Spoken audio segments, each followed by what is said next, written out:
Hello friends, हमने previous class में cause of crime in India और what are the means to control the crime in India पर बात करी थी। भारत में अपराध के कारण और अपराध के नियंत्रण करने के साधन पर चर्चा करी थी। अब हम बात करते हैं सजेशंस। हम साधन के साथ क्या सजेशन दे सकते हैं और क्या सुधार हो सकता है, उस पर हम बात करते हैं। भारत में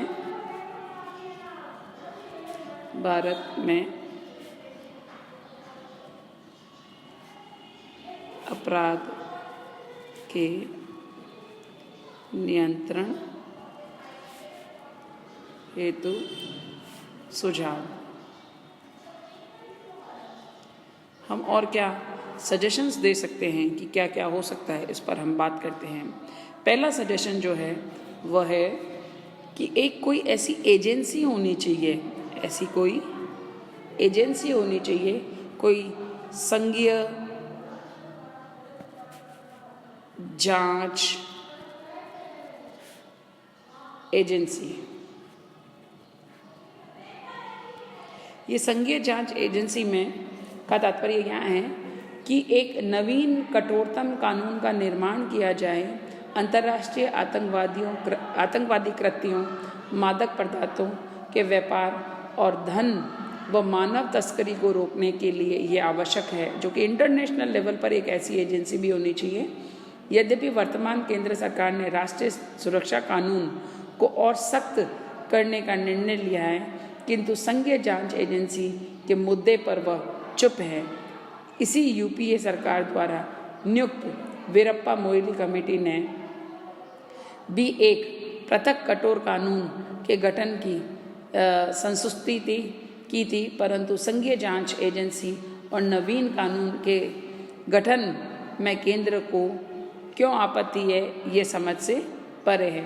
कुल मिला के यहाँ बात हम करते हैं तो एक नेशनल और इंटरनेशनल लेवल पर भी जो इंटरनेशनल क्राइम होते हैं उनको कंट्रोल करने के लिए कोई सख्त कानून, जैसे आपने देखा होगा कई बार आप सुनते हो बहुत सारे ऐसे, I am not going to take the name, but ऐसे बहुत सारे जो है बड़े बड़े व्यापारी हुए, वो बहुत बड़ा यहाँ पर लोन लेके या पैसा जो है धोखाधड़ी से अपना करके और आउट ऑफ इंडिया जो है दूसरे मुल्कों में चले जाते हैं और उन पे बाद में कोई कानूनी कार्रवाई करने में जो है सरकार या एजेंसीज जो है वो बड़ी अपने आप को पंगु फील करती है। तो ऐसा कोई स्ट्रॉन्ग कानून की संघीय ऐसी एजेंसी होनी चाहिए जो इस चीज़ पर जो है अंकुश लगा सके।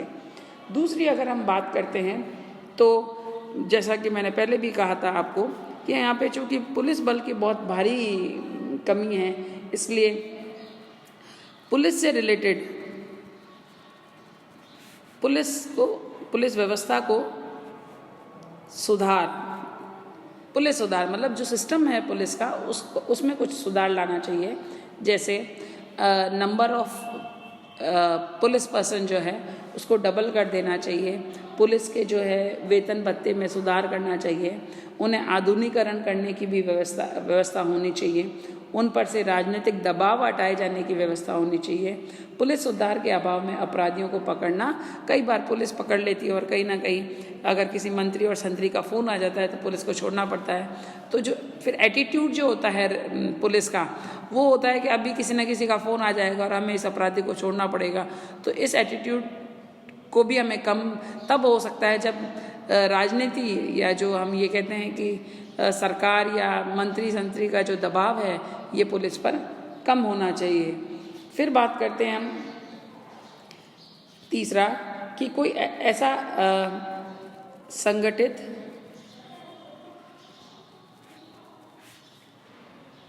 अपराध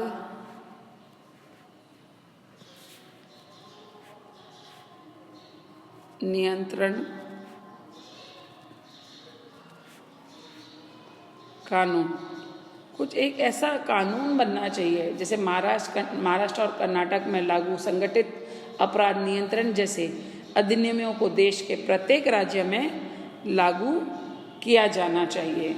फिर जैसे हमने बात करी थी कि यहाँ पे पर्याप्त कोर्ट तो हैं बट जजेस नहीं हैं। तो जो है न्यायाधीश जो होते हैं न्यायालयों में, इनकी कमी को पूरा किया जाना चाहिए। न्यायाधीशों की कमी, इनकी कमी को जो है पूरा करेंगे तो कहीं ना कहीं जो है फास्ट जजमेंट होगा, और जब अपराधियों को बहुत जल्दी जो है जेल में डाला जाएगा तो कहीं ना कहीं जो है अपराध पर नियंत्रण कर सकते हैं। फिर जो है जैसे कि पहले मैंने आपको बताया था कि जेलों का भी जो है आधुनिकीकरण जो है वो किया जाना चाहिए, और आवश्यकताओं के अनुसार जेल की संख्या भी जो है बढ़ाई जानी चाहिए। एक जो और इम्पॉर्टेंट बात है, कई बार हम देखने को मिलते हैं कि एक आरोपी को गिरफ्तार करते समय धर्म, जाति और क्षेत्र और व्यवसाय को देखने की प्रवृत्ति का त्याग करना चाहिए। आपने देखा होगा कि जब भी कोई क्राइम होता है तो जैसे कि भाई ये श्रवण है, या ये जो है नीची जाति के हैं, या ये शेड्यूल कास्ट के हैं, या ये इस व्यवसाय या इस धर्म को मानने वाले हैं, तो कुल मिला के हम बात करें धर्म, जाति और व्यवसाय, तो ये जो चीज़ें हैं, ये जो चाहे ऑक्यूपेशन हो गया,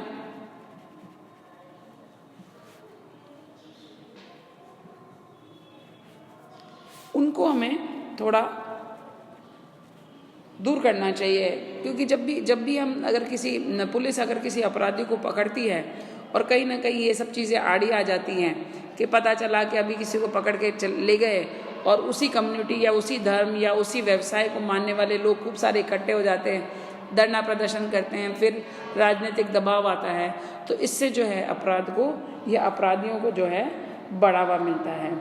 एक और इम्पॉर्टेंट चीज़ है कि हमारे यहाँ वकीलों की जो फीस वगैरह जो होती है, इन पे भी जो है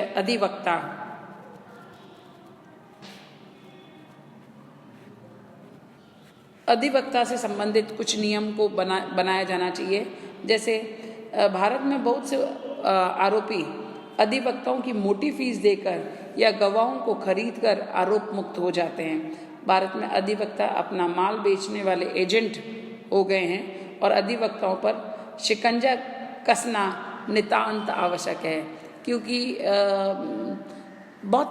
जब कोई क्राइम होता है और अगर कोई क्रिमिनल जो होता है वो पैसे वाला होता है या वो रिसोर्सफुल पर्सन्स होता है, तो ऐसी स्थिति में वो गवाहों को तड़ोड़ मड़ोड़ देता है या खरीद लेता है, और इस सारे में जो है अधिवक्ता जो होते हैं, वकील जो होते हैं, वो बहुत बड़ा इम्पॉर्टेंट रोल प्ले करते हैं। तो इन पे भी कहीं ना कहीं जो है अंकुश लगाना अति आवश्यक है। नेक्स्ट सबसे इम्पॉर्टेंट जो बात है वह है हमारे यहाँ वोट बैंक की राजनीति। वोट बैंक का जो सिस्टम है, जैसे अपने वोट बैंक के लोभ से भारतीय राजनीतिक दलों में अपराधियों को प्रोत्साहित करने में महती भूमिका निभाई जाती है। इन राजनीतिक दलों को समझना होगा कि ये जिस अपराधी को आज संरक्षण दे रहे हैं, कल वही उनका खेल खत्म भी कर सकता है। सबसे ऊपर भारत देश और उसकी संप्रभुता। जब तक राजनीतिक दलों में देशभक्ति की ऐसी भावना विकसित नहीं होगी, हम कुछ भी करें, अपराध और अपराधी गतिविधि को हम कंट्रोल करने में कहीं ना कहीं फेल हो जाएंगे। एक सबसे इम्पॉर्टेंट है जिसको मैंने कल भी आपको एग्जाम्पल दिया था, जब मैं आपको कारण बता रही थी, तो पॉवर्टी एंड अनएम्प्लॉयमेंट।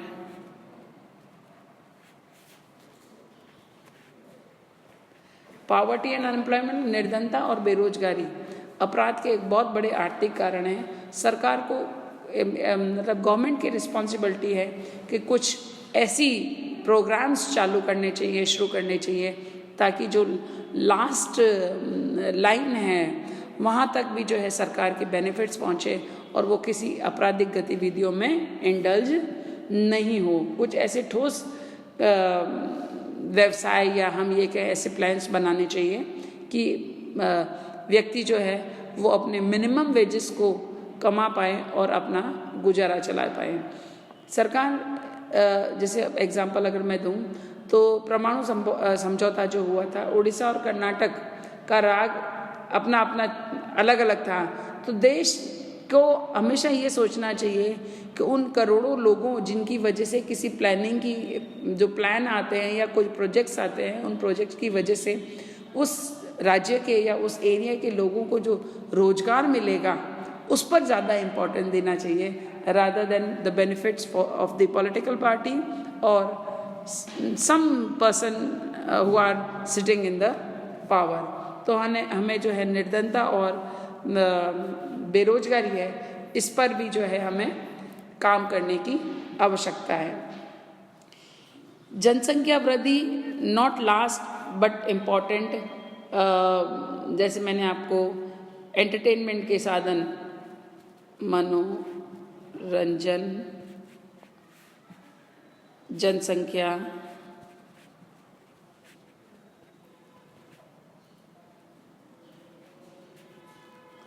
धर्म, इनकी अगर बात करें तो मनोरंजन के साधनों का जो स्तर है वह गिरता जा रहा है और आधुनिकता की आड़ में प्रत्येक साधन ऐसे कार्यक्रमों को जनता के सामने परोस रहा है कि वह अश्लीलता के साथ साथ अपराध करने के नए नए तरीकों को भी सिखाता है। भारत सरकार का ध्यान इस ओर ज़रूर जाना चाहिए और सरकार को इसके लिए सख्त कदम उठाना चाहिए। जनसंख्या वृद्धि अपने साथ अनेक दुष्प्रभाव लेके आती है, जैसे निर्धनता, बेरोजगारी, बेकारी, भूखमरी, आवास समस्या, परिवार विघटन, वर्ग संघर्ष, ये सभी दुष्परिणाम हैं। तो हमें जनसंख्या कंट्रोल पर भी बात करनी चाहिए और स्पेशली ऐसा नहीं कि you are belonging to a particular religion तो आपको जो है छूट है। दो जो नियम हैं 2 चाइल्ड वाला हमारे यहाँ सिस्टम है, वह सभी धर्मों के लोगों पर और सभी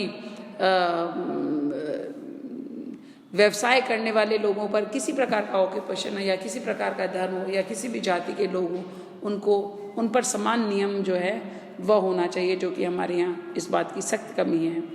एक इम्पॉर्टेंट चीज़ है जिसको हम कहते हैं धर्म। धार्मिक नगर व धार्मिक स्थल भारत में अपराध के अड्डे बन चुके हैं। सरकार को इन पर कड़ी निगरानी रखनी चाहिए। यद्यपि भारत जैसे भावुक प्रधान और सांप्रदायिक राजनीति से भरे हुए देशों को ऐसे निर्णय लेने में हालांकि मैं मानती हूँ बहुत मुश्किल होगी, मगर इस पर सख्त कंट्रोल जो है, क्योंकि बहुत सारे जो चीज़ें गतिविधियाँ हैं, जैसे मैं फॉर एग्जांपल दूँ हमारे यहाँ कि आतंकवाद की जो घटनाएं जो है अमृतसर में गोल्डन टेम्पल में जो हो रही थी और उसकी वजह से जो है इंदिरा गांधी को भी अपनी जान गंवानी पड़ी, तो यहाँ पर उन पर कंट्रोल किया जाना चाहिए। लास्ट, महिलाओं के प्रति अपराध के जो कानून हैं, लॉ फॉर विमेन, महिलाओं के प्रति जो अपराध संबंधी कानून की समीक्षा करके उन्हें अधिक प्रभावी बनाने की आवश्यकता है। दहेज हत्या के अपराधी को न्यूनतम सजा मात्र 7 वर्ष की का होना या महिलाओं पर तेजाब डालकर उन्हें मार देने की जो एसिड अटैक, आपने रिसेंटली मूवी भी देखी होगी एसिड अटैक की, उन्हें मार देने या गंभीर रूप से झुलसा देने की अधिकतम सजा मात्र 7 वर्ष होना महिलाओं के प्रति अपराध को प्रोत्साहन करने वाले कानून हैं। अतः इन्हें भी जो है, इनमें भी सुधार किया जाना आवश्यक है। Thank you.